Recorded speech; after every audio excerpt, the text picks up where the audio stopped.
Landfill opened up supposedly temporarily in 1948. In your own words, explain to me about the Freshkills life.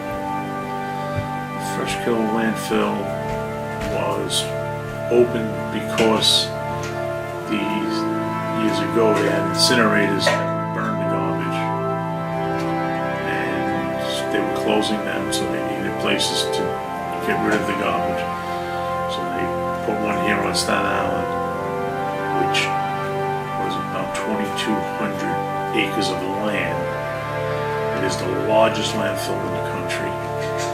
It held, each day we get 29,000 tons of garbage per day.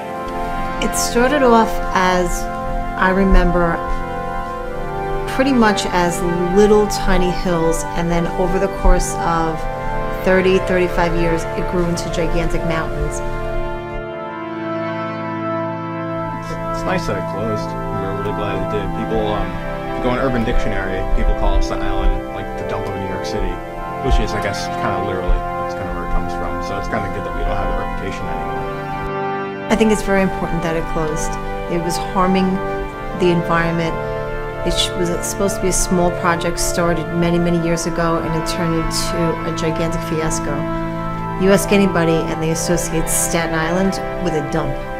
A park? No, it didn't really. It felt like a park built on a dump.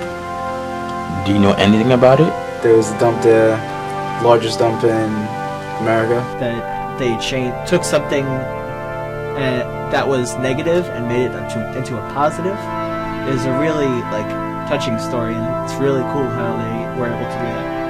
Yeah, well, I've always heard about it, known it existed. For some reason, I always thought it kept existing. I always thought it was a thing until somewhat recently. I didn't really know it was a way until a few years ago. But every time I drive past the mall or on the highway nearby, you could always smell it. It's disgusting. I have to roll my windows up. It smells like eggs. I've been told that it is the biggest landfill there is, or at least there was. There's also that myth that you can see it from space.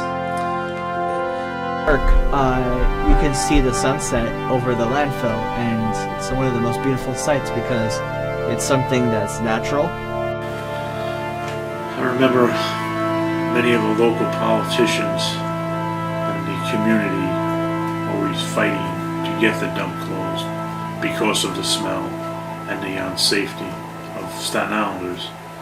So I know with the mayor and the governor and the local politicians, it did finally close.